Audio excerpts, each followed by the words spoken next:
교회 계획의 구체적인 대한 5번째 말씀을 드리려고 합니다. 이제 우리 교회는 사랑 중심의 신앙으로 회복이 되어야 됩니다. 한국 교회의 장점이라면 첫째는 새벽 기도의 모임이 열심입니다.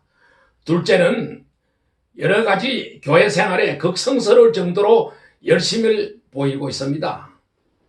그 열심 중에는 헌금하는 열심도 있고 전도하는 열심도 있고 기도하는 열심도 있고 대단합니다.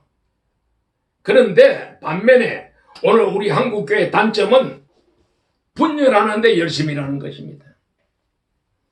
우리나라에 있는 신학교, 무인가 신학교를 합해서 300개가 넘는다고 합니다. 세계 어느 나라도 이런 신학교는 없습니다.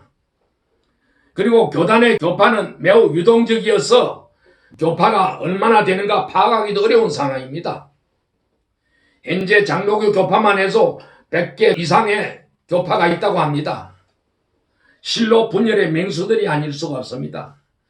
그래서 오래전 서구에서 온 한국교회를 연구하러 온 어느 선교사는 재미있는 말을 했습니다. 한국에는 예수와 그리스도가 열심히 싸우고 있다는 그런 비꼬는 말을 했다고 합니다. 예수와 그리스도가 싸운다는 말은 무엇을 말합니까? 그만큼 교회가 분열에 앞장서고 있다는 말입니다. 이제 우리는 이렇게 분쟁과 분열을 거듭하는 주된 원인이 무엇인가를 찾아야 됩니다. 그걸 개선해야 됩니다. 교파가 분열하는 데는 여러 가지 원인이 있습니다. 근본적인 원인을 우리가 찾아야 됩니다.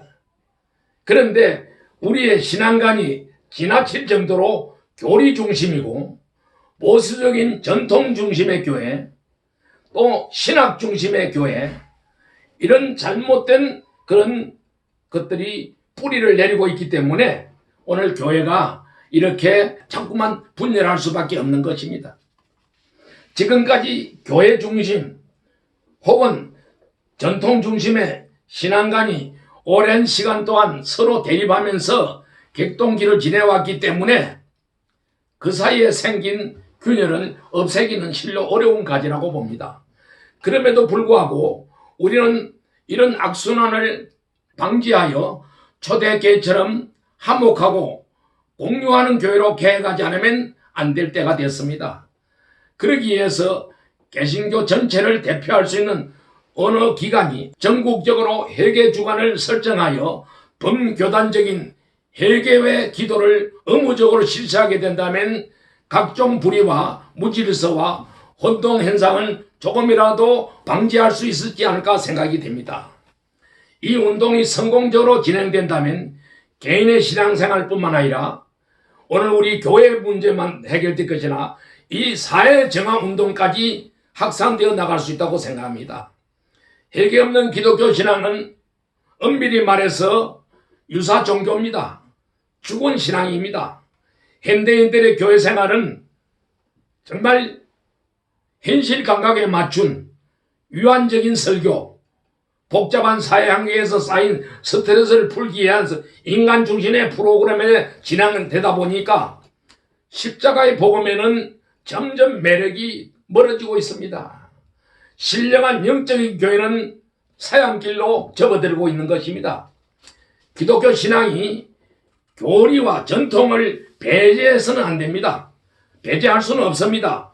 또 없이는 안 됩니다. 그러나 오늘 우리가 지나치게 이 교리와 신학을 강조하고 전통과 형식을 강조하다 보면 정작 강조되고 중요시해야 될 본질적인 문제는 외면하고 소홀히 할 수밖에 없습니다.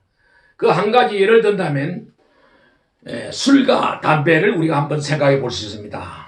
어떤 성도는 모든 생활면에서 거의 완벽할 정도로 신실한 삶을 살고 있으면서도 술과 담배를 끊지 못한다는 이유 때문에 교회에서 안수집사나 장로 피택에서 탈락하고 있다고 합니다. 그런가 하면 또 반면에 보편적인 신앙생활 면에서는 자격이 없으면서도 술과 담배를 하지 않는다는 그 이유만으로 교회 중직을 맡고 있으며 1등 신자처럼 인정받고 행세하는 그런 경우가 종종 있다고 합니다. 물론 선교사님들이 처음으로 우리나라에 와서 술과 담배를 금하도록 한 것은 참으로 잘한 일이라고 봅니다.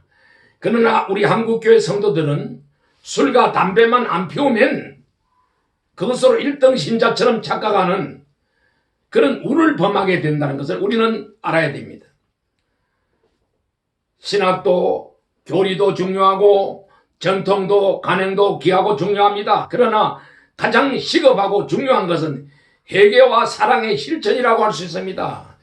예수님께서는 여리고로 내려가는 길에 강도를 만나 죽어가는 사람을 비유로 들어서 사랑의 실천이 얼마나 위대하다는 것을 자세히 일깨워주고 있습니다. 그래서 오늘 우리는 사랑의 실천을 옮겨야 됩니다. 그래서 사랑 중심의 교회로 회복되어야 된다고 생각합니다.